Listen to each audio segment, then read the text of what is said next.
So y'all would turn in your Bibles to Matthew chapter 5, because we're still in the what's known as the Beatitudes, the first part of the Sermon on the Mount. This is, I think, the fourth week in the study. And we're now at the last group of three, or the last triad. Those Beatitudes are three groups of three that each triad builds on the one before it. We're now at the last one of those. And it's just the beginning of a large block of Jesus' teaching from chapter 5 through, chapter 9. And so you're getting kind of the manifesto of what Jesus is talking about here in the kingdom. And this is about what it's like to live in the kingdom, what it's like to be a kingdom person and all that sort of thing.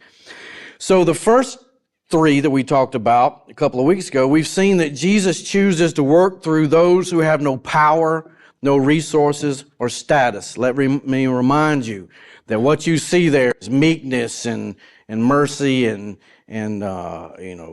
poor in spirit or poverty, having lack of. Those are not just character traits the way we as Americans look at them. Those are status traits or lack of status traits. All right, so he's speaking to the down and out, the dregs of humanity, the poor, the whatever, that nobody else wants. This is who Jesus is working with. This is with whom Jesus is working. And this is who he wants on his team. You can almost say, for those of us that remember and go back far enough, Jesus is coaching the Bad News Bears. If any of y'all remember that, the team that nobody wanted, and I've seen some of those teams. I actually had one of those teams in rec league one year. And we were that bad. And no amount of anything would help us. All right, we couldn't get, the only game we won that year was over another team that was slapped together at the last minute who just happened to be just a little worse than we are. And that was not easy to do. All right, but that's who Jesus is dealing with here. All right, among the others in the crowd, he is the Bad News Bears. He's speaking to those who lack, those who are mourners, those who are seeing the state of the world around him, those that are meek, and we've defined all those and talked about those before. And once again, it's just the people that nobody else wants. They have nothing to offer, and Jesus comes to them. And he comes to them first. Then you get the second three Beatitudes that seem to be a little more on the positive side, because we've talked about that word blessed, all right, and we tend to read it the wrong way as a quid pro quo. You will be blessed if you do this, and that's totally opposite. The blessing comes in the back end of the verse. So the word blessed, we trace that through the Greek all the way back to the Hebrew. So think of it like this when you're reading blessed are such and such, as those that live the good life are blah, blah, blah. And so Jesus sees that the groups of people in those first three Beatitudes, he sees them as living the good life, even though nobody else sees it that way. What are you talking about, living the good life? They have nothing. They have nothing. It reminds me of the old Jerry Clower story where they were sitting down listening to the presidential address on the radio, and the president declared war on poverty. And one of those Ledbetter boys, I don't remember which one it was, he started squalling and crying and ran outside and was rolling around in the front yard and screaming and hollering. And they ran out, man, what is wrong with you? He said, didn't you just hear the president? He said, yeah, he declared war on poverty. What's wrong with you? And he said, if they take our poverty, we won't have nothing. These are the people to whom Jesus is speaking here and including. And that word in Hebrew is ashrei. And they are living in a state of blessing. It's not, like I said, bless you. It's not like that. You are living in a state of blessing. Bless you is a whole different thing. And they are living in this state because they are the ones who will see the kingdom of heaven. They will inherit the promises of God. And because of the status that they've yet to acquire, then they're seen as living the good life. And they are to live this life in this way. And all of that, all those six groups, if you want to say it, that we've already talked about, all of this brings us to the third group of Beatitudes. So let's read those. I'm going to start over in verse 1, but you'll see where we pick up. It says, seeing the crowds, he went up on the mountain. We've talked about why that is important. And he sat down, his disciples, and when he sat down, his disciples came to him, and he opened his mouth and taught them, saying, blessed or ashrei, or those that are living the good life are the poor in spirit. Why? Why are they living the good life? Because theirs is the kingdom of heaven. Those that are living the good life are those who mourn. Why are mourners living the good life? Because they shall be comforted. Those that are living the good life are the meek. Why? For they shall inherit the earth. All the promises given to Abraham. Blessed are those who hunger, or those that are living the good life, are those who hunger and thirst for righteousness, for they shall be satisfied. Blessed are the merciful, or those that are living the good life are the merciful. Why? For they shall receive mercy. Those that are living the good life are the pure in heart. Why? For they shall see God. And remember, we talked about that. In the Old Testament, you didn't want to see God, no matter how much you loved Him, because what was the thought? You would die. All right? The only place that people saw God in His glory and lived to tell about it was in Eden. And since mankind was expelled from Eden, that no longer happened. So what he's saying here is just bringing you back full circle to where you can see God and walk with Him and talk with Him again. And then we get into verse 9, which is where we pick up today. Blessed, or those that are living the good life, are the peacemakers. Why are they living the good life? For they shall be called sons of God. Those that are living the good life are those who are persecuted for righteousness' sake, for theirs is the kingdom of heaven. Those that are living the good life, or you are living the good life, when others revile you and persecute you and utter all kinds of evil against you falsely on my account, that's key, falsely on my account, rejoice and be glad, for your reward is great in heaven. Why? For so they persecuted the prophets who were before you. So, what you see in this last section is, once again, I think is the last part of something of a manifesto where Jesus speaks of those who are peacemakers, and those are the ones who are living the good life. They will be the ones who are given the status of being sons and daughters of God. But the Old Testament phrasing is sons of God. You can see that all the way back, specifically in Genesis 6. That goes back to what we call the divine council. It goes all the way back actually to the creation week. But that's a status of those that the divine council, those sons of God, the good ones, not the fallen ones, are ones that help God rule. And what does it say we will do in the New Jerusalem? We are stewards, and we help God rule, and we move that way. And so they understand that. So when you tell them they can be sons of God that way, they automatically hyperlink back to that and understand what that means. All right? Because the phrase has so many significant Old Testament connotations. And he says those people and those peacemakers are those that are living the good life. Why? Because they will attain that status of sons of God in eternity. You will be helping to rule in that sense. So, thus far, if you go through all that we've read in the Beatitudes, everything Jesus has said seems to be great. People are hanging on His every word. Ooh, we have nothing, but we will have something. We're mourning now, but we will have joy then. You see, that's what's going on. This is great. This is great. We like this. Those who have no resources or status will get it. There's no downside to any of this. Those who mourn will be comforted. Those who lack will have. Jesus is building upon these 6 categories, and He launches into those who are the peacemakers, saying that they will be sons of God. Once again, still no downside, right? But what does it mean to be a peacemaker? And then more importantly, I guess, would be asking the question, how would Jesus' audience have heard this? Because I'm well aware, having done what I do for so long, that what is said and what is heard are often 2 or 3 different things. Because I get you said this. No, I didn't say that. And then well, what did I say? They'll read it back. All right, well, I said this, but what you think that means and what it really means. Like I got in trouble a few weeks ago for saying something about whooping a child or beating. I might have used the word beat. I don't know. And that upset somebody. I don't know who, and I don't want to know. But the issue is, see, where I'm from, that doesn't mean abuse.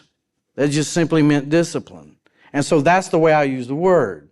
And I'm having to alter that now, as so many words are now being rebranded and can trigger a lot of stuff. So I don't want to be offensive on purpose.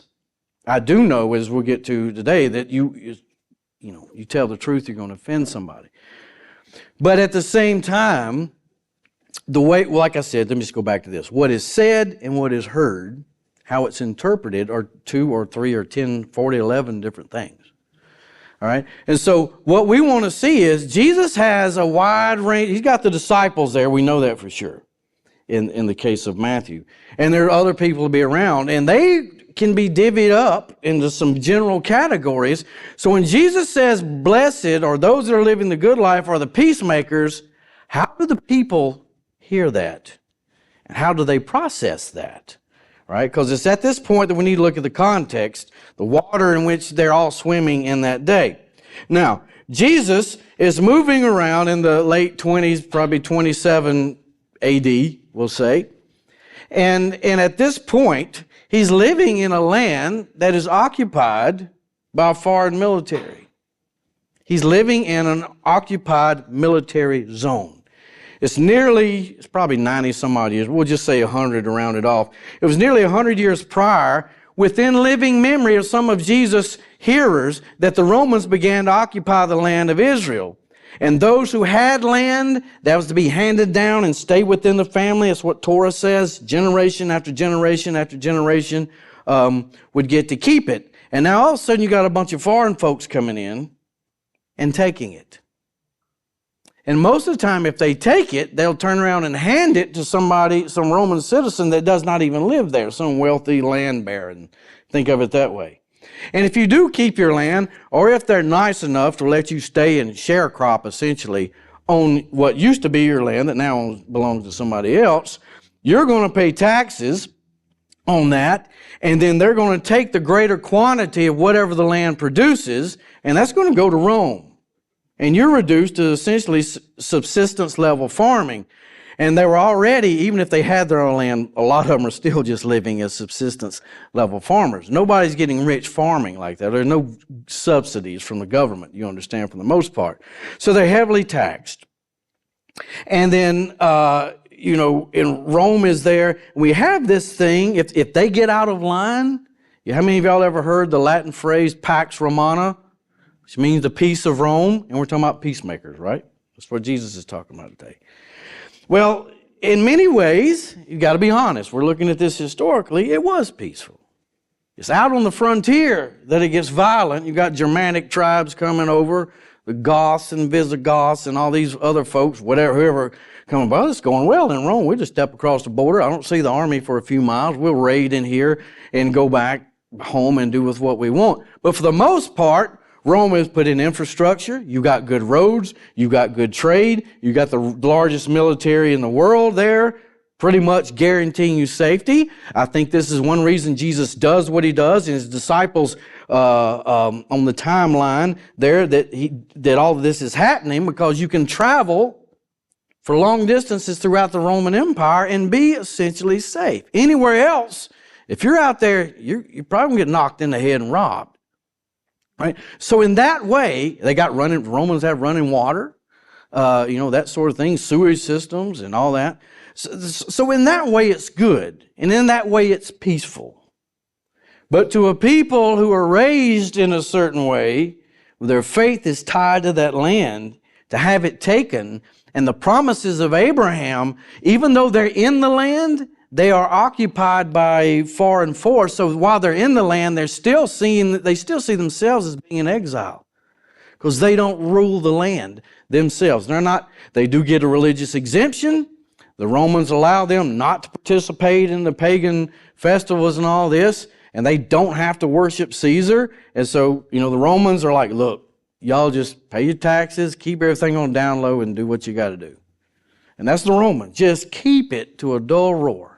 And don't make us come in here knocking heads, because if we do, we're going to make peace. All right? That's the way the Romans see it. I want peace in here. I can remember that. If my sister and I were fussing, Daddy would put his foot down. There will be peace. And it will be quiet. Enough. Run down. I remember driving in the car back when nobody wore seatbelts and be quiet. When you're trying to dodge, hit the floorboard, because those cars were big. You had some room back then. It was serious. There will be peace. Because if he had to pull over the car, It was not going to be good. And you say, well, somebody passing by would see. Yeah, and they go, that's right, get him. Get him. Because back then, that's the way it was. Everybody was on the same page. Nobody's calling defects. There was none. All right. So, back in the day, no seat belts, no helmets or anything like that. So, in many ways, it was peaceful. There were uprisings from time to time, but Rome had the troops to quickly quell anything like that. And once again, as the Romans saw it, they brought peace, stability, and civilization to all those they conquered. And in a lot of ways, they did. So they saw themselves as peacemakers. But the question is, did the Jews see them this way? And then how does the Roman idea of making peace stack up to that of Jesus? So you got to understand the Jews were no strangers to being conquered and exiled, because that had been a part of their history for centuries. But how did they deal with it? I mean, just think about this. If that happened to us, how do you deal with that? You still got to live there. How are you going to deal with it? I mean, they had ties to the land. A lot of people will leave, but they got ties to the land. But the Jews are not monolithic. They aren't one single voting bloc, or they weren't at that time. You had essentially 4 groups that we're going to talk about today. There were more than that, but there's only 4 that we really know much about. Because the occupation of Israel by the Romans had fractured Jewish culture. There had always been different sects, S-E-C-T-S, all right, specifically Sadducees and Pharisees, and that kind of came about after the exile of Babylon. I'm not going to get into all that. But the Romans had caused these groups to diverge even more, and at least when it came to politics, they'd caused them to diverge. And how would they deal with their newly found situation? The Jews I'm talking about. So 4 main groups we want to look at today, and the question then becomes, as Jesus is speaking about those who are to be peacemakers, how will the audience hear the words? Because I can remember, I don't know what I said, this is 30 years ago, they got them fired up. Later that week, I get a phone call. This guy's gotten fired up at work and got canned because he got so fired up. I just did what you told me to. Wait a minute. Now what? You tell me what I told you. You said this and this. Yeah, but that didn't mean to go do what you did. You see what happened? I mean, you can pour gas on a fire if somebody mishears what you're saying out of context. So, how will they hear Jesus' words, and will they react to what Jesus is calling peace and those who are to make it? Will they go along with the manifesto and how Jesus says peace is to be made? Or will they go their own way? Oh my goodness, I've lost it again. You can go Fleetwood Mac theology, thank you. You can go your own way. Will they do that? So the first group we want to talk about is the Sadducees. All right?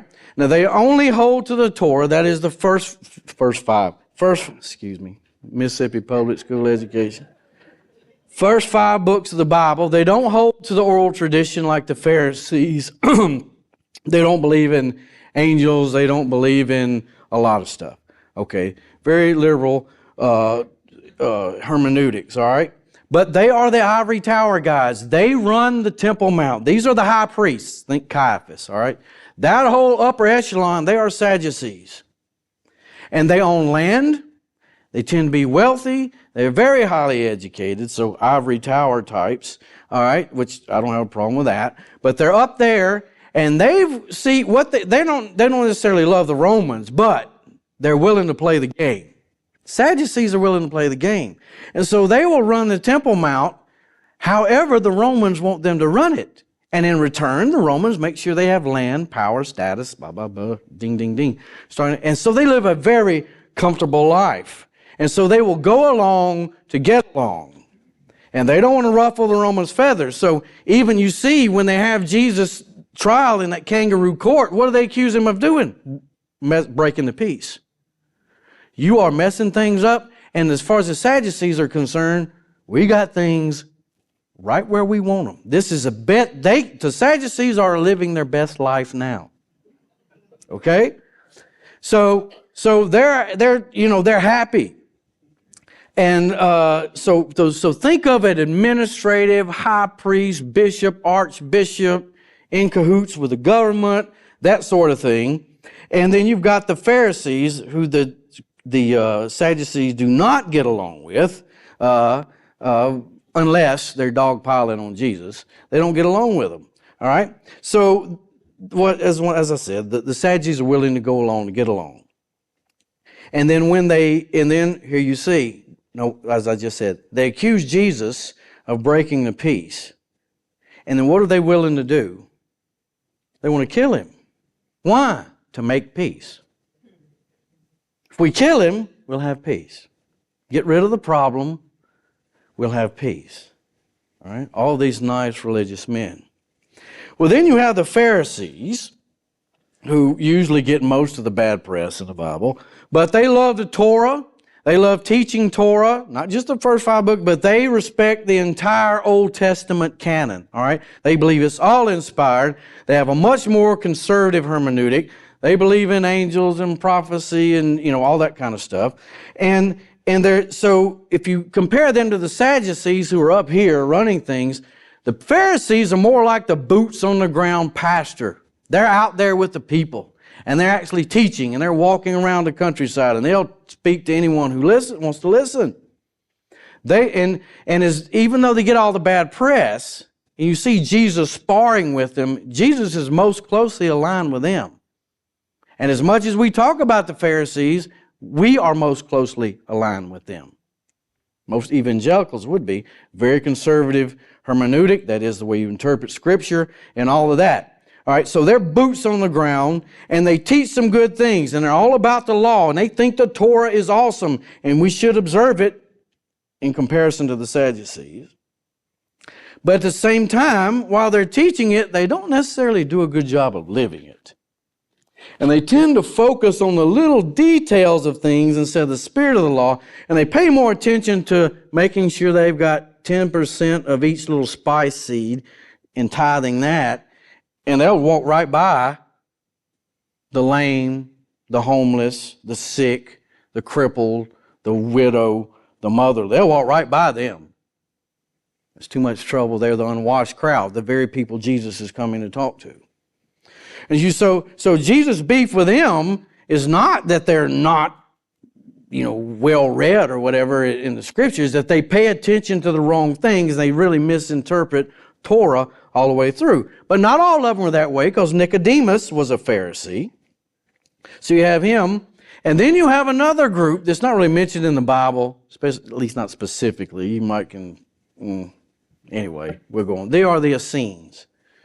All right, or Essenes, the Qumran community, generally speaking. And I'm going to say this. They lived in the Qumran area.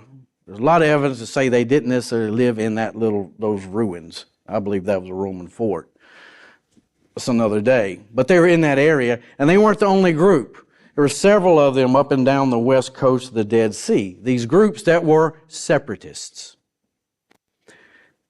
In their minds, Rome is corrupt. Sadducees are corrupt, and they run the temple. The Pharisees are corrupt, and anybody that goes up there and talks to them are corrupt. Anybody that looks at them is corrupt. And the whole thing's messed up. They've messed up the calendar. They've messed this up. It's just a mess, and so we're not going to fool with any of it. We're going to move way out in the boondocks where nobody else is, and we're going to set up our own little world. We're separatists. We're going to have our own little peace. And we'll make peace by withdrawing from all the chaos. And then we will be at peace. And we'll have our own little world. And we will stringently live according to their interpretation of law. This is where we get all the Dead Sea Scrolls from this group. And we're going to do this and do this. And they would do ritual baths just constantly. They were very strict. But they were separatists. And that was their way of making peace. Their answer was to just withdraw from society, practice their faith in isolation, and they really prayed heavily for the return of the Messiah. And by doing that and staying to themselves, they had peace. But is that the peace Jesus is talking about? How would they have heard it? And then the fourth main group we're going to talk about are the Zealots.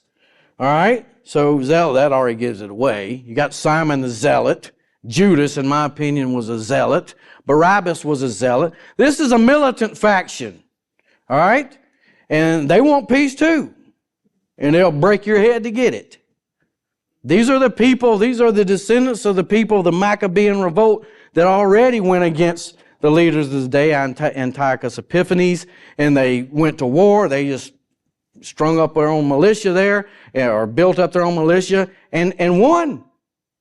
They killed off the enemy, Antiochus and all them. They killed him off because he had come in and desecrated the temple. He's wanting to make the Romans happy. And the Maccabeans come in and they fight, and it's bloodshed, man. It's slaughter. And then they cleanse the temple. You know the story about Hanukkah and all this. They cleanse the temple and restore the law and all this. And now, you know what if you asked them, we've made peace.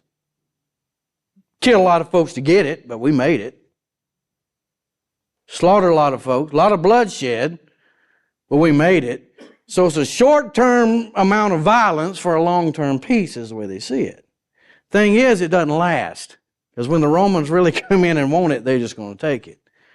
It was kind of like, you got people today, we're going to fight the government. Okay. When you have muskets and the government has muskets, you might stand a chance. But when you got your 12 gauge, or even if you got the latest AR-15, and they got F-16s and F-35s, you know what? You're slightly overmatched. So you can hide out in the hills and take pot shots all you want. And the people just love it. They can't wait for that to happen. I'm not one of those people. I don't like getting shot at. I've had a gun pointed at me. I didn't like it. I've done my best to avoid it ever since. So you had that bunch was there. And so in their mind, they made peace. Question is, once again, for those zealots in the audience, how do they interpret it? Well, we know they don't interpret it well because when Jesus is on trial, they got a choice between Jesus and a zealot, a militant leader. Who do they choose? Give us Barabbas. Why? Because he got an army. This guy said he's the king. He ain't got an army. He's going to die. He just told us he is. We're looking at him. He's going to die. We don't want to follow that guy. And that goes back to what we've been talking about, the tree of life, the tree of Tov and Ra, or good and bad. Because when God's world, what looks like death, Jesus hanging on a tree, is actually the path of life. And the low-hanging, shiny, sexy fruit that looks like it's going to get us what we want is actually the one that once you step through the door leads to death. And so they want Barabbas. They want the military. This guy's going to fight. Doggone it, they're going to do something. Let's do something even if it's wrong. We're going to fight and we're going, and just that's not the way Jesus wants it done. So these are just four of the many groups around at the time, but these are the ones about which we have the most information. And all of them, with the exception of the Essenes, are mentioned in the New Testament. They all move and work in and around together. The Pharisees, Sadducees agree on some things, but they fight each other on other things. The Essenes don't agree with anybody else, and neither do the Zealots, and the Zealots will just kill you. They don't care. But you've got each of those groups, each of those groups that, and I'm painting with a broad brush, that you can probably pigeonhole most of the Jewish community into one of them, or thereabouts, all right? So they all have their agreements and disagreements. How would or how did they react to the message of Jesus? Because, see, knowing about these groups can show us how someone from any one of these groups could hear, quote unquote, what Jesus is saying about making peace. And his words, listen to this, because we all do this, his words would have been filtered through each one's lens of ideology. So when the zealots hear, he wants to make peace, get your guns, boys. We won't fight the government. Okay, yeah. See how, just hide and watch. See how that goes for you. And you have the Essenes, he's talking about peace, let's listen. Yeah, I don't know about that. Let's go back out in the woods. And the Sadducees are going to hear, that sounds good. I don't know now. Because if we do that, what he's saying, we're going to lose all the stuff we got because we're living our best life now. And of course, the Pharisees are going to hear Jesus throughout the course of his ministry hammering on how good Torah is and the way it's supposed to, and that's the rub with them, is the way he interprets it. His hermeneutic is not theirs. And so at first they're going to be with him, but then he's going to do against them. And so they're going to have issues with him. So each group is going to hear what Jesus is saying through their own filter, and that's going to cause them to get it wrong. So, anyway, this is going to be a big mess. So, if Jesus is Messiah, then they all want to be on his side. But then again, Jesus didn't have an army, at least the way they defined it. And they would eventually, like I said, they would eventually choose Barabbas, all the groups, over Jesus. And the Essenes, once again, didn't want anything to do with Jerusalem or the corruption within it. So once again, how will they react to what Jesus is saying? How do their lives stack up to what Jesus is saying about peacemakers? And so it's at this point we need to ask the obvious question, what is a peacemaker as Jesus defines it, or who? So we're going to look, some folks want the Greek up there. So eranapoi is the word. Ere means peace, and the suffix there, poios, means to make or do, and that's important. To make or do. So technically speaking, a peacemaker is someone that makes or does peace. And that's way more than he-man. It's way more than that. As you get further along in the Sermon on the Mount, if we're building our theology according to a pattern, we're going to see that a peacemaker is someone who is, because he's been talking about relationships. We've talked about this the last several weeks. Who is a peacemaker is someone who's seeking right relationship with their neighbors as well as their enemies and brokering peace between disharmonious factions. We'll see the pattern. All right. So what does it mean to be a peacemaker? If I ask most people, what does it mean to be a peacemaker? Well, it means to keep the peace. What does that mean? Does that mean, well, just go along to get along? Don't ruffle anybody's feathers. Reminds me, Robin and I went to look at a car. And all the way up there, she said, you better be nice. Don't be nice. Don't you be mean. I'm not going to be mean. I'm going to get the car I want for the money I want, but I'm not going to be mean. Well, you know how you are? Yeah, I know. They're all there to cheat me out of my money. That's their job. And they're not going to do it. So therefore, if I say we're walking out, you better get up with me. You can fuss in the car, but we're going to show solidarity in front of the finance guy and the salesman, all right? So I'm not being mean, but once again, the way we tend to read it is to just, come on now, just calm down and calm down. And we tend to limit it to just personal relationships within the family, within the neighborhood, within the office. Just, hey, shh, don't talk about that. Don't talk about that. That's going to get somebody's down. No. We think that's what keeping the peace is. But that's not the way Jesus defines it. You got to do peace. You got to make peace, not keep the peace per se. You got to make peace, which means you got to get dirty.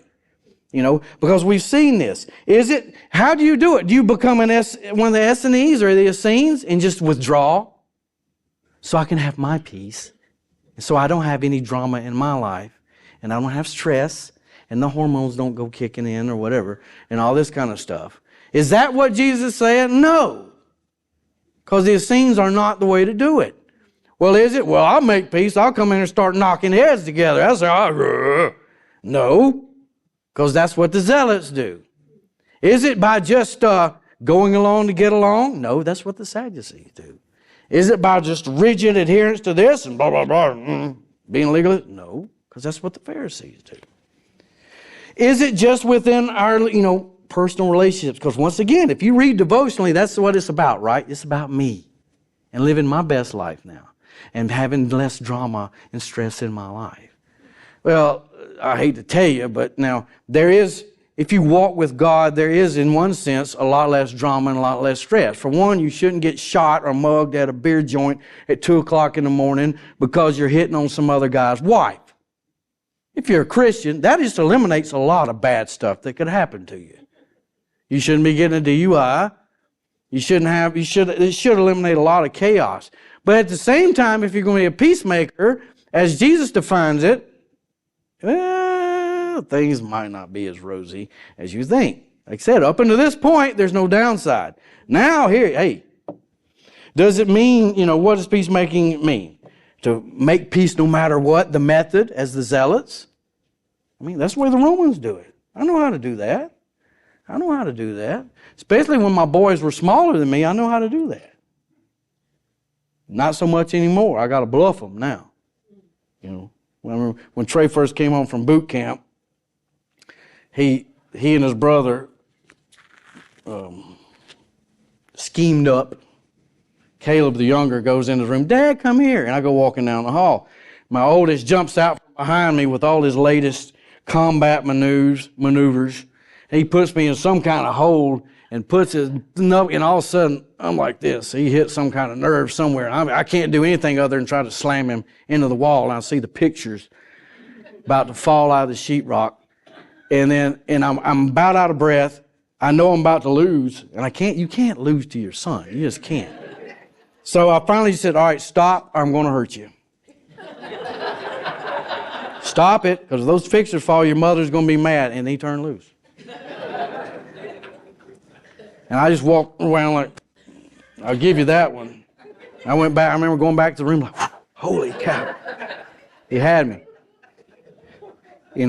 So, I knew how to make it, I knew how to make peace when they were smaller. Now it's not so easy. And that, you see, you got to understand that according to Jesus, as we saw the Greek there, being a peacemaker is active. It's not disengaging. It's not going along to get along.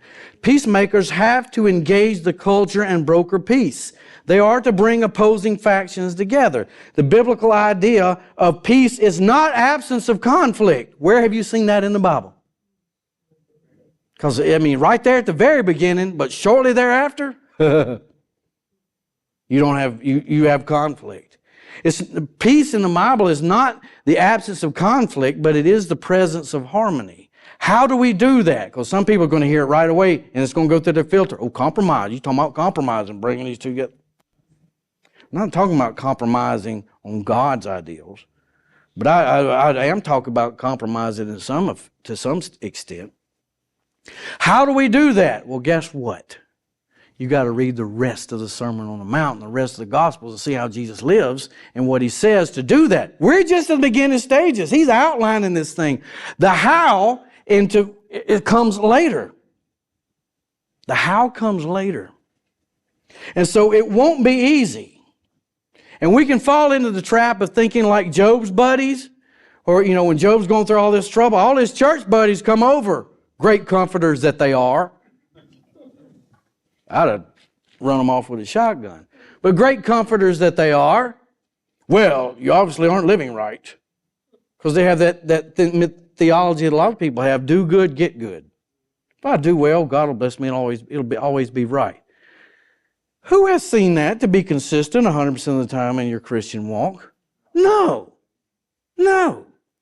When we got saved, it wasn't that my wife automatically started acting right. She didn't automatically start doing everything I asked or said. My kids didn't do that. Even I certainly didn't do everything she wanted. It didn't make it eliminated a lot of garbage, once again, because just weren't out running the roads and being stupid. But it didn't fix all of it. So do good, get good is not a maxim that applies all the way across the board. Jesus tells us here that it won't be easy. We can't fall into that trap. It's not going to be a rose garden. And this takes us back to what Jesus says about those who are peacemakers. Look back at your Bibles. 5:9 says, blessed are the peacemakers, or those who are living the good life of the peacemakers, for they shall be called sons of God.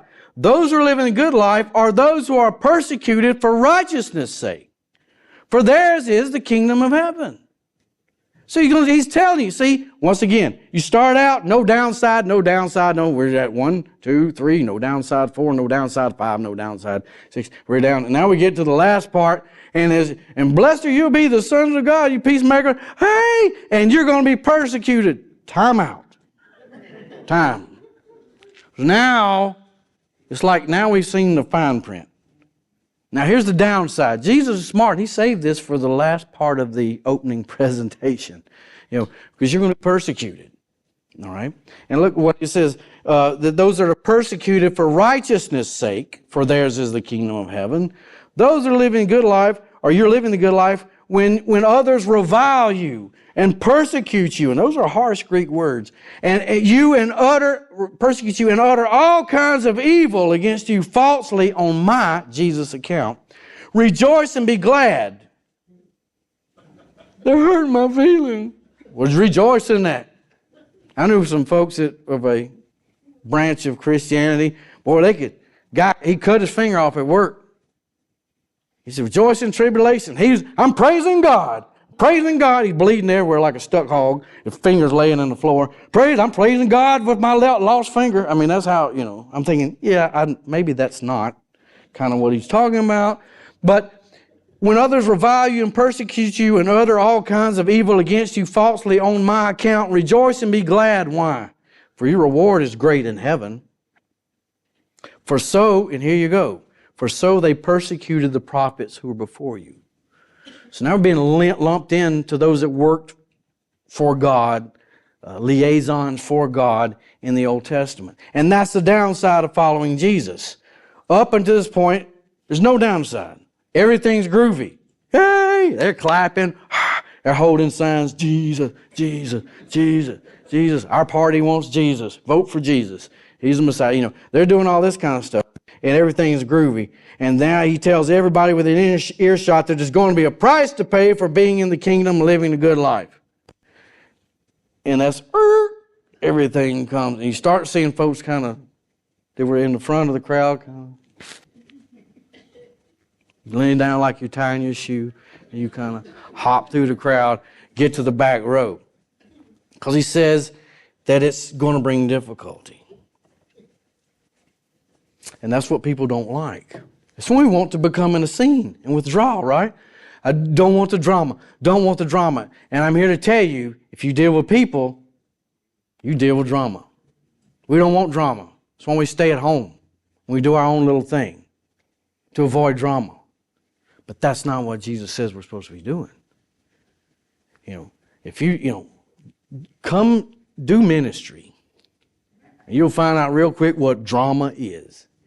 We can get folks to go higher and to the right if we change the color of the toilet paper or the brand of the toilet paper. Or if you change the time on anything. If we get new chairs, I don't care. Unless they're recliners, somebody's going to fuss about that. It's just the way it is. But what Jesus is saying, the peacemakers or the peace doers, we have to get in there and do it. Because peace does not happen naturally. You don't see it in nature. The second law of thermodynamics says that everything tends toward chaos or disruption or to falling apart. All right? That's what happens if it's left on its own. You leave a garden to itself, the weeds are going to grow up and choke out the fruit. So you have to get in there and get your hands dirty.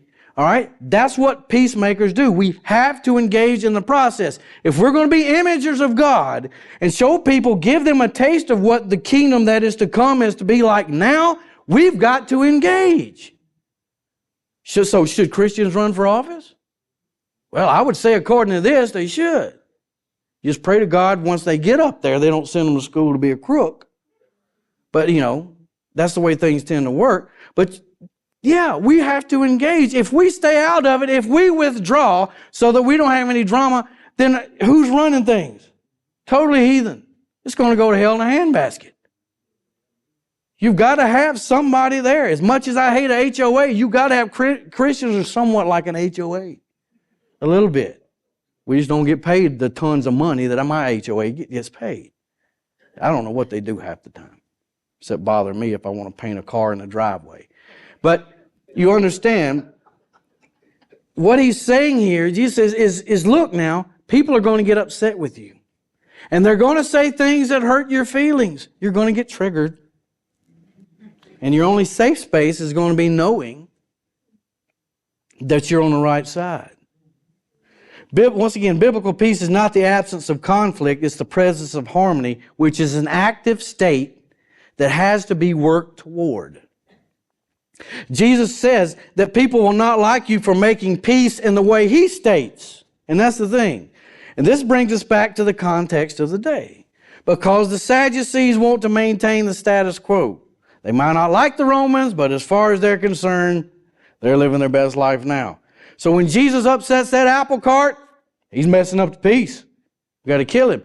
So, and the Pharisees say the same thing. And you got the Essenes and the Zealots. So what the world sees, what everybody else sees as peace and how to get it is not the same thing Jesus is saying. So that once He comes out and says, this is the way to peace, the people that, here's the thing, a lot of times you see it's coming from the inside, within the camp. Not necessarily outside. The Romans don't know who Jesus is right now. They don't care. As long as they get their taxes and nobody's rioting, leave them alone. That's how they just keep it on the down low. Everything's fine.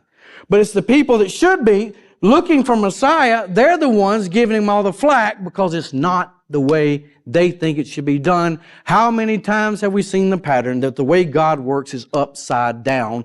Not only from the ways of the world, but how the religious community, say the church, in that sense, it's not the church technically yet, but how the church doesn't see it. It's backwards. That's how you know you're thinking like the world. Because it is counter to what Jesus is saying. So everybody's there is going to eventually talk of Jesus breaking the peace. They all say they want peace, but they don't want it the way Jesus is saying they should come by it. One, it takes too long. One, it means you're going to have to turn the other cheek. Another, it's going to mean you have to defer. It's a slow burn. It's one soul at a time, a grassroots movement. There's no sweeping political policy to put into place and line everybody up and then call out the soldiers to make sure they obey. It doesn't work that way. That's why we're still here 2,000 years later working on it. It's a slow burn. Why is it? It doesn't have to be as slow as it is, but if the church is anemic and not taught anything, if they're taught the gospel is, say this prayer, so when you die you go to heaven, instead of what being the gospel of the kingdom, that you've got something to do and you better get busy about it. You want Jesus to hurry up and come? Well, work harder. Not works-based salvation. Fruit. Bearing fruit. And it says this, that this is people are not going to like you, and they're going to misunderstand you, and they're going to misrepresent you. And if you're really paying attention, you see that all those other Beatitudes, he's speaking to folk in the third person. And then when he gets to verse 11, he says y'all, or you, but we all know it's Southern. Y'all, the plural. All right. Seriously, he goes from the third person to the second person. Now he's speaking directly to them. It's kind of general, third person. And he gets to this verse, when it talks about being persecuted and all that, y'all, you. You're going to be persecuted. And they're going to say all kinds of stuff. And he's letting them know that this is the right path, but it's going to be a hard road to hoe. It won't be rosy. It won't always be groovy. And people will dislike you and say all manner of things for brokering peace in this manner. And you know what? A lot of it's going to come from within, unfortunately. Now, let me say something, because this can quickly stir up some stuff here, that some folks think that, well, everybody hates me, so I must be doing something right. That's not necessarily the case. They can dislike you for very good reasons. Well, I'm speaking the truth. That's just all I do, brother. And if they don't like it, well, then, they can pound sand. Praise God, amen. Well, I've been married for 35 years. And there are times when it's not always wise to just speak the truth and lay it out there. Do I still look like I did when we first got married? Yes, you do. Does this make me look fat? Do you see any gray in here? Does this taste as good as Mama's cooking? So that's, guys, it's not always wise to tell the truth. All right? So you don't want to hurt anybody's feelings. So those of you got those folks that just go, I just tell the truth, and just let the cards fall as they may, blah, blah, blah. That's not always wise. And I made fun of it, but it's really not. There are times to just nod, because I want to continue to have the conversation. I want to minister to this person. I can't, you come right out, yeah, that's wrong, you're going to burn in hell, pound sand, amen, God bless you. You've lost the ability to minister to those folks. I'm not compromising anything. I want to have a peaceable conversation. I can introduce that stuff without just being a butthead about it, is what I'm trying to say. You don't have to hellfire and brimstone every point. So when Jesus says there are going to be a lot of folks that dislike you, he's not saying because you're a butthead. If they dislike you because you're a butthead, then yeah, but that's something else altogether. What he's talking about, they're going to dislike you. They're going to talk about you and make all sorts of accusations and scandalize you. Why? Because you're doing what I said to do the way I said to do it, and they don't like it. That's something altogether different. than just running through there roughshod like a bull in a china shop. And if they don't like it, they can pound sand. I'm a prophet. I know preachers do that. Well, I got a prophetic bent. And to them, that means they can just be a butthead and scream and holler at everybody and they're all righteous. They're a Pharisee. That's not what Jesus is saying here. So I just want to make that distinction. That just because people don't like you doesn't mean you're automatically in this camp. It could mean you're just a jerk or worse. So, what we are to take from all this is that we can't minimize our roles as peacemakers to just keeping the peace and the way we think of that at all costs. Jesus does confront at times. So that's going to be the question. When can I confront them? I want to confront them. Or when can I back off? Because I really want to back off. I don't want to confront them. You got both ends of this. Well, we got to look at Jesus. And then you're going to have to rely on it. Once we start trying to formulate it and have our little rules of engagement, see, we're no longer depending on the Holy Spirit in that instance. As soon as we got a formula in our rule, well, this is rule 3. Yep, okay, I can smoke him. I can tell him the truth. Rule 4. No. What does God want you to do in the midst of this situation? What does this person need? How do they need to be ministered to? How are we to speak to them? You've got to be dependent, each and every one. There's no blanket policy here. And we'll see that as we see Jesus going on his ministry. But we can't minimize our roles. And we can't just, when I say minimize it, think it's just the family, just the workplace, just the neighbors. No. Because remember, Jesus is saying all this while living in an occupied military zone. It's one thing to make peace with the neighbors or the family or the in-laws or whatever. It's another thing to try to make peace and be a peaceful person to the occupying entity in your land. You see how big that is? You see how that moves from just being personal to a much larger scope? Because what is the purpose of the whole story in the Bible anyway? To get the Edenic ideal, the dominion mandate out of Eden all the whole land. Well, how are you going to do that? Just dealing with a neighbor? No. He's speaking this to a people in a land occupied. I mean, this is nationwide. ZZ Top tune right there. He's speaking of that. Therefore, it's a much bigger scope. And we've got to understand that. So Jesus is saying that this is all much bigger than just interpersonal relationships, keeping peace with the family. We can't be Sadducees going along to get along, little timid folks like that. You're supposed to be meek, but meek means quiet, strength, not wimpy.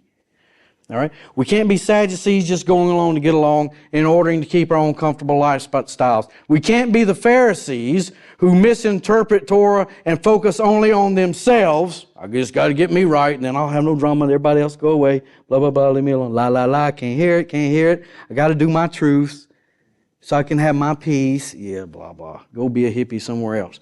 All right? We can't be the Essenes disengaging from society and drama in order to make our own little peaceable worlds. And we surely can't be like the zealots who are willing to kill everyone who gets in our way in order to establish peace as we see it. So Jesus here has covered the gambit from one extreme to the other of what being a peacemaker is not like. Jesus made peace, and we'll see this as we go through it. Jesus made peace by living a life of self-sacrificial love. That takes energy. It takes staying on top of it. It takes eating some crow, turning the other cheek, losing a little money, all that sort of thing. He came in with a way of life that is to be led by each individual, a grassroots effort to change the world one soul at a time with a lifestyle that reflects the character of God. And that is an active lifestyle. It's not passive and it's not lazy. It's one that calls for engagement in the culture. We'll see next week. You see, you are the salt and light. And what good is the salt? What good is salt if it's not salt anymore? What good is the light if you hide it under a basket? It's no good.